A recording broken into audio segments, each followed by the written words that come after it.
একটা রানের জন্য একদিনের অপেক্ষা, অবশেষে সেই কাঙ্ক্ষিত লক্ষ্য। 3 অঙ্কের ম্যাজিক ফিগারে মুশফিকুর রহিম দেহে যেন প্রাণটা ফিরে পেল। ক্রিকেট বোর্ডের কর্তারা দাঁড়িয়ে দিচ্ছেন তালি।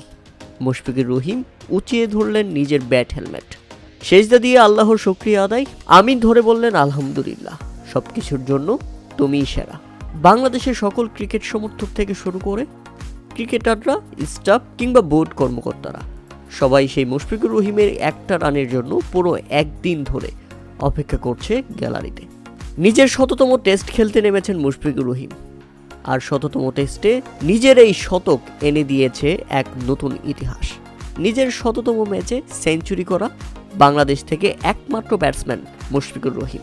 বাংলাদেশের হয়ে প্রথম কোনো ক্রিকেটার 100তম ম্যাচে সেঞ্চুরি করেছেন মুশফিকুর রহিম, তাই তো তার নাম পৌঁছে গেছে Graeme Smith, David Warner, Hashim আমলাদের পাশে। 100তম ম্যাচটা তাই সেঞ্চুরি দিয়েই রাঙালেন মুশফিকুর রহিম, সেই সঙ্গে রাঙালেন বাংলাদেশ ক্রিকেটের সমর্থকদের সকালটাও। এত সুন্দর একটা সকাল হবে সেটা কেউ আন্দাজ করতে পারেনি। দেশের প্রথম ক্রিকেটার হিসেবে 100তম টেস্ট খেলতে নেমেছিলেন মুশফিকুর রহিম। মাইল ফলক ছোঁয়ার এই ম্যাচটা এর চেয়ে ভালো আর কিভাবে উদযাপন করা যেতে পারে। বিশ্বের 11তম ক্রিকেটার হিসেবে এই কীর্তি গড়লেন মুশফিকুর রহিম। টেস্টের 100তম ম্যাচে সেঞ্চুরি মুশফিকুর রহিমের, এটি 12তম ঘটনা। এদিকে আবার কিংবদন্তি রিকি পন্টিং তার 100তম টেস্টে জুরাস সেঞ্চুরি করেছিলেন।